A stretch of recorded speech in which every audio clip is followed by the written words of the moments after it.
Have you ever felt like there's a vivid fire burning inside of you, yearning to break free and illuminate your life? That, my friend, is your vibrant life waiting to bloom. Welcome to the Vibrant Life Podcast. We are here to empower women just like you to liberate that vibrant life, to live authentically, and to harness the power within. Our journey will take us through the enlightening realms of energy healing, goal setting, spiritual awakening, and so much more. We're stepping into the light of self-acceptance, of owning our power and potential. If you have been yearning to dive headfirst into the world of entrepreneurship, or awaken your spirituality, or simply make peace with yourself, your search ends here at the Vibrant Life Podcast. As we embark on this enlightening journey together, we promise to hold your hand through every step of your journey to a more vibrant life. Your adventure to true empowerment and authentic living begins here. Tap into the vibrant life you've always dreamed of. Subscribe now and join us at the Vibrant Life Podcast. Embrace your vibrant self. Until then, shine on. Shine on. Well, welcome to the Vibrant Life Podcast. I'm Cassie. I am the founder of the Vibrant Life Society, as well as a productivity coach and project manager by trade. And this is my co-host, Audrey. Hi, I am a nurse by trade and newly into spiritual coaching. And what else can I add for my intro? Well, I wouldn't say newly. I mean, you've been doing it for 4 years. Yeah. So I'm Audrey. I am a nurse by trade, and this is a struggle. I'm a nurse by trade. I can't talk about myself. This has to do with the self-limiting beliefs. Yeah. How do I introduce myself in a way that is empowering to myself, feeling like I'm worth it? So I think part of this is actually going to stay in the podcast because I'm like, wait a second here. We're getting somewhere. So how do I introduce myself? I'm a nurse. I have been on a spiritual awakened journey for the last 4 years, and I am feeling called and inspired to help other people do the same. So that is how I found Cassi, and that is how we got here, and that's how we got started, because I felt like the journey that I have been on, I'm being called to teach about the journey because I know that there are a lot of other people that are going through similar experiences and they wanted to help. Right. And that's why I founded Vibrant Life Society, because I was feeling like I was learning so much about myself, and kind of the same time around the start of the pandemic. And I wanted to reach out to people and connect with people, but I know I needed to. And so I had this idea, and then we talked about it, but you weren't involved in it yet. And then, you know, we have kind of these crisscrossing paths, I would say. Like we're on our own individual journeys, but we've kind of shared things back and forth over the years. And then it just happened a couple months ago where I was like, yes, we need to do this together.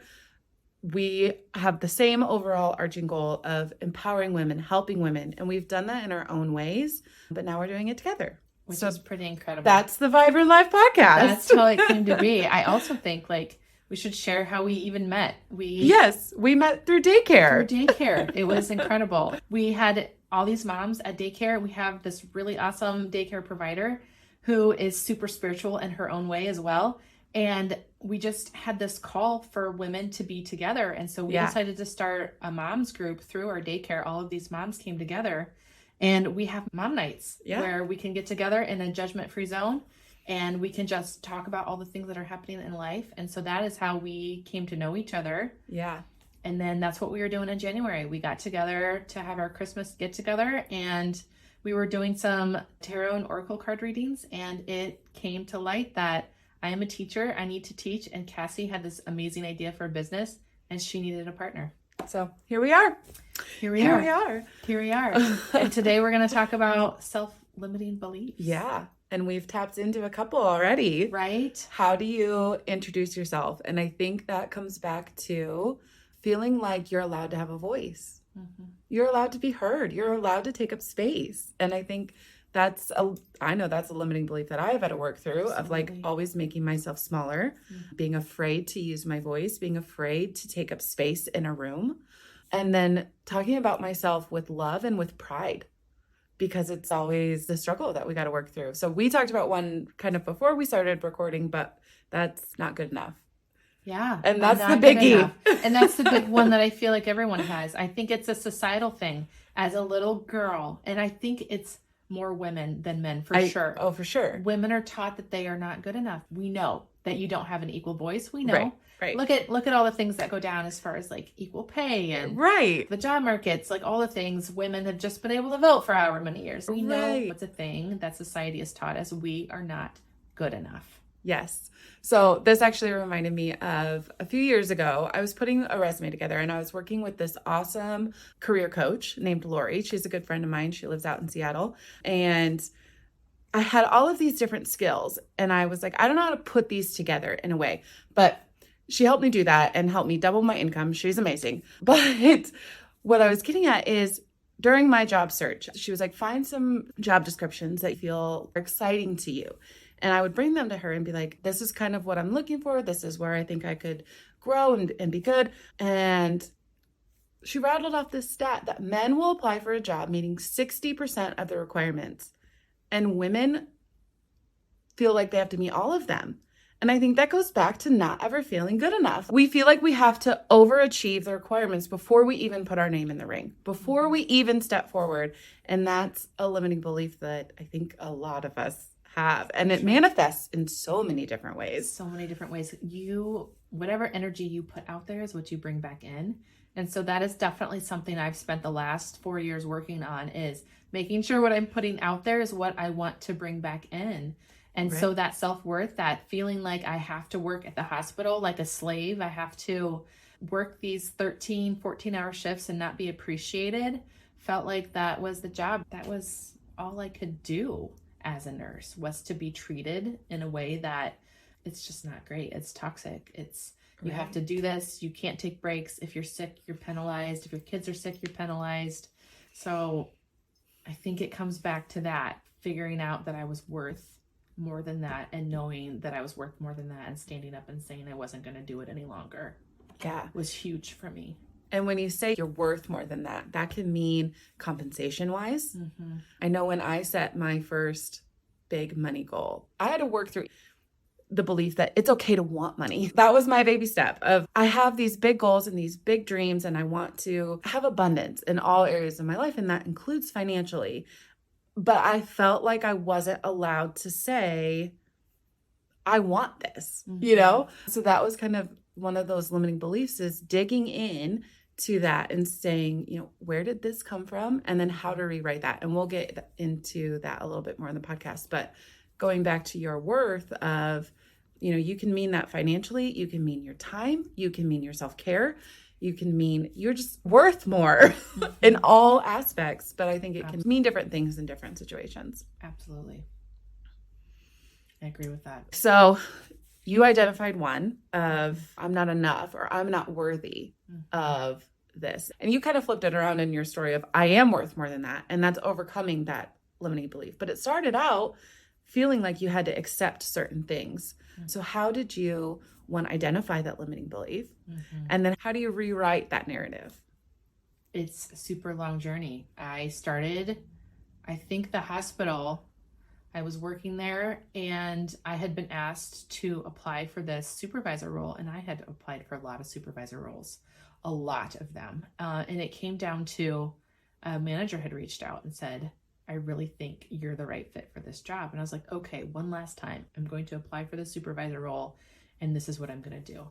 And I waited 2 weeks and I didn't hear anything back. And I finally chased her down. I was like, what is happening with this? And she goes, a little tearfully, she was like, I am sorry, we are not offering you this job. And I was like, excuse me? What do you mean? You asked me. Right. Because I came in here with some initiative and told you some things that needed fixed. What do you mean? I'm not going to be offered the job. And I needed to hit rock bottom. That was the point where I was like, okay, now I can build from here. And in that moment, I knew that I did not deserve to be treated like that. So it was kind of a long process to realize I didn't need to be treated like that. It kind of was a trickle effect of me identifying other things in my life that I also was not worth to be treated in that manner, and that I deserve to be treated with the best respect, because that's how I treat people. Right. And so I deserve to get that back. So then it started there. Okay, so then what was the next question? So I identified it when I hit rock bottom. And then I figured out a plan. I left my job. And then moving on from there, I ended up in another job that also treated me in a way that wasn't a good fit. Right. And I knew I deserved to be surrounded by way better than that. And so then by that point, I had actually found manifestation, and I'd been working on that for quite a while. And so I wrote down what I wanted the universe to bring me. And this is my feel-good story. I wanted to be surrounded by empowering women. I wanted to really help the community, and I wanted to always put my family first. I did put down that money component too, that I didn't want to be making any less than I was making at that moment. I think I might have aimed for a little higher. I didn't get a little higher, but I got those 4 things in a job that suits me very well. And so I said those were the things I wanted to feel, and that's what I brought in. Right. So let's break that down. I had so many thoughts while you were saying that, but I think a few of the takeaways. First of all, you had to hit rock bottom. You don't always have to. You don't when always have to. You're identifying a limiting belief. I had a very similar experience in my marriage, though, where it was like it had to get real bad before I was like, wait, nope, this is my limit. I deserve better than this, and claiming that. Yeah. But you can claim them without blowing up your life. Yes, you can. That is doable. So it starts with a moment of recognizing it and then starting to rewrite that narrative. But that it's not always a linear from point A to point B. So you had your job that you kind of went over here and said, maybe this will fix it, but it wasn't what you wanted. And so you came over here. And along that journey, you were rewriting and identifying these limiting beliefs and saying, no, I believe better. I want to attract this. And you can't jump from point A to where you are now. You have to do that work, because if you would have gotten this job that you're in now, you wouldn't have been ready for it. You maybe wouldn't have thought that you deserved it. And so that can manifest in self-sabotaging. Yes. That can manifest in not recognizing the things that you want or the way you want to feel. But I think self-sabotaging is the biggest. And I know that's how it comes out for me. Yeah. If I am reaching for something, or I'm going for something, or I'm offered an opportunity and I let my limiting beliefs take over, I self-sabotage. That's how that comes out for me. Would go into an example of what your self-sabotage looks like. Oh, because I'm sure other people do it too, and maybe don't even realize that they're doing that. Oh, for sure. So mine would be, I procrastinate a lot. I put things away out of fear, and then I let the opportunity slide, and then I go into this whole spiral, and it's just bad. It can be reversed, because now I know I've identified the root. So if I'm procrastinating, I can say, wait, I know why I'm doing this. And it's because I'm feeling unworthy of whatever I'm chasing, or I have some other limiting belief around that. So then sometimes I will either journal about it, or I'll just do a meditation. I really like guided meditations for those. And then I can work through that, and I can identify how I want to rewrite that narrative. So once I've identified that belief, so whether that's I'm unworthy, I'm not equipped, I don't have the skills, I can write that out in a journal. So I can be like, I have the skills that I need, and I can choose the narrative that I want to insert in my life. And then when that belief does come up, or that thought pops in, I sometimes imagine closing the door on it. Love it. Or you can like kick it out of your head, or crumpling it up and throwing it away. And then you bring in what you want to believe. And that has to happen in practice. It's not just like a one-time thing. No. It's not like, it's a I've identified this limiting belief, so now I believe this other thing. Right. It's an ongoing thing. And you have to identify what the belief is, how that manifests in your life. So for me, it might be, I'm not capable of doing the task that I have before me that I know would take me to that next step. And then I know that manifests in me procrastinating. So my house is spotless, but the thing I need to get done is not done. And then I can stop myself and say, okay, I know how to rewrite that. Yeah. And that is just an ongoing thing. It's a process. How many years did it take you to come up with the limiting belief that you're not worth something? Oh my gosh. It's an entire lifetime. So how do you rewrite it? So another thing to be used is positive affirmations.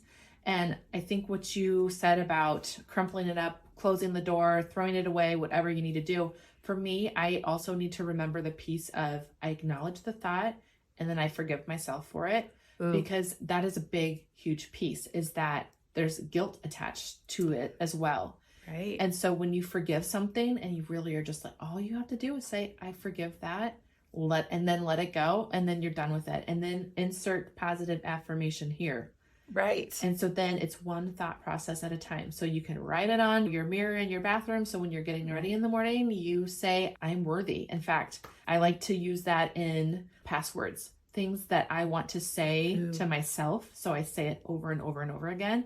I write out a sentence with, of course, lots of numbers and, exclamation points. Don't be hacking into your things. Don't be hacking into any of my accounts. But I use that so that way I can remind myself over and over and over again that I am worthy. I am a teacher. I am a healer. I am beautiful.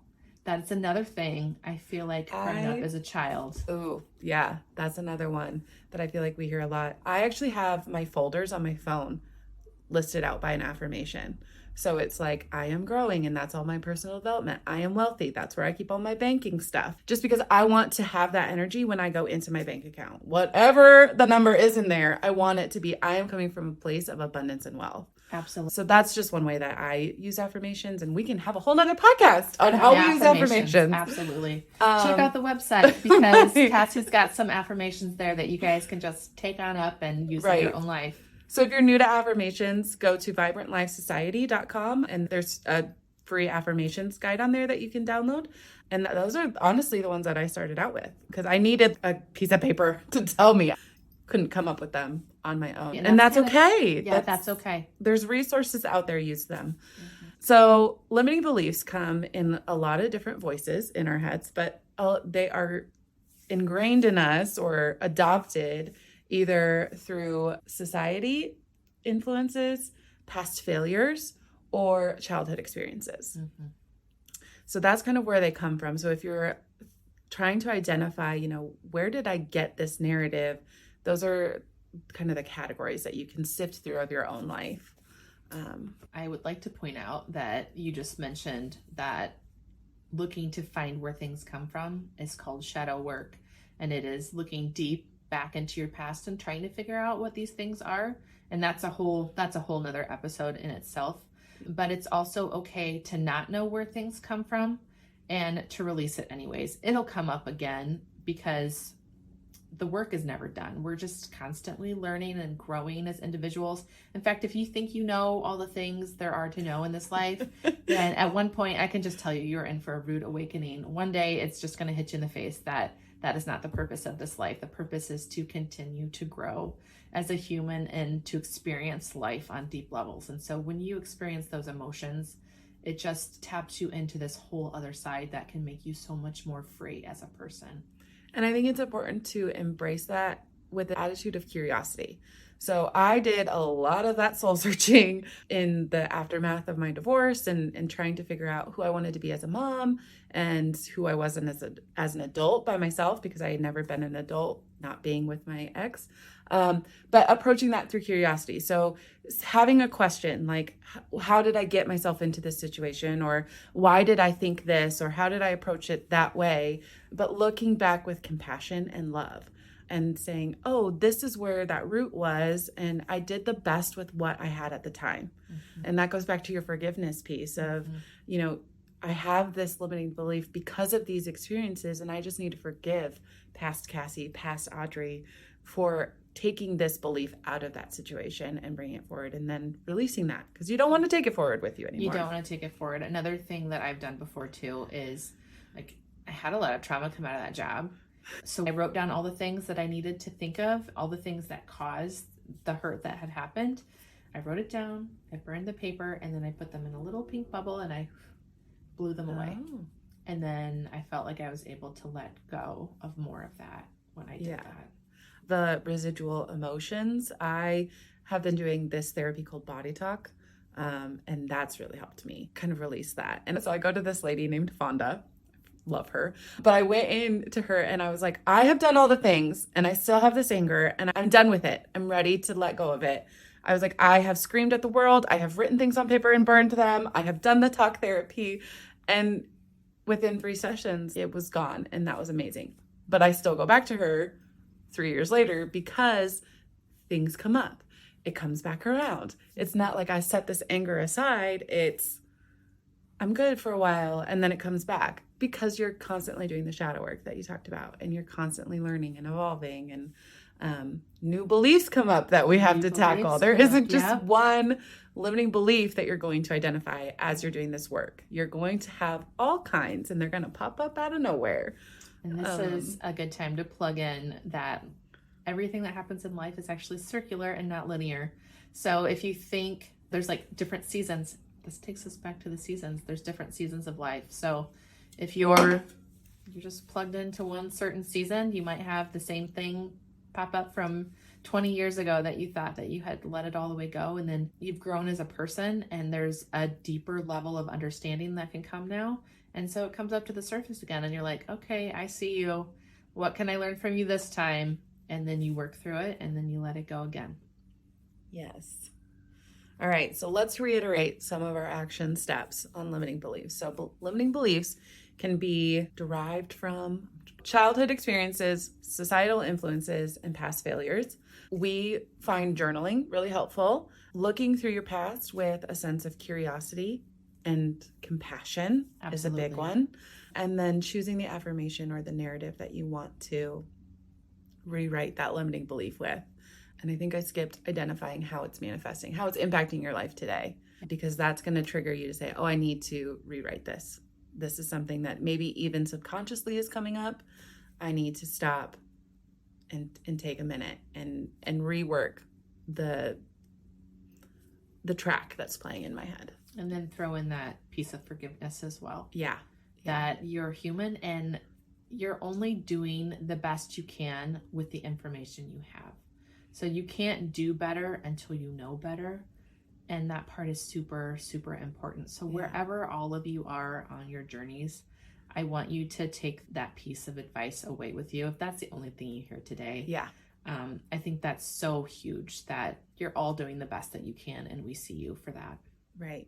And you're here and curious about it. And that's a really big step. I mean, that's where it starts, just with curiosity. Absolutely. And identifying that you want more, or you want better, or you want something different than you have today. And whether you find that here or somewhere else, we wish you the best in that. And if you would like some affirmations, you can find our affirmations guide at vibrantlifesociety.com. I think that sounds like that's a wrap for today. I think so. All right. Thanks for joining us, everybody. Thank you. Thank you for tuning into the Vibrant Life podcast. We hope today's episode has energized and inspired you to live your best life. If you enjoyed what you heard, be sure to subscribe to our podcast on your favorite platform so as to never miss an episode. And please take a moment to leave us a review. Your feedback fuels our mission to bring you more valuable content. Remember, your journey to vibrant life is ongoing. Stay connected with us on social media at Vibrant Life Society for daily tips, motivation, and community support. As we wrap up today's conversation, we encourage you to embrace each moment, pursue your passions, and prioritize your well-being. Together, let's create a life that radiates with energy and purpose. Until next time, live vibrantly. See you in our next episode.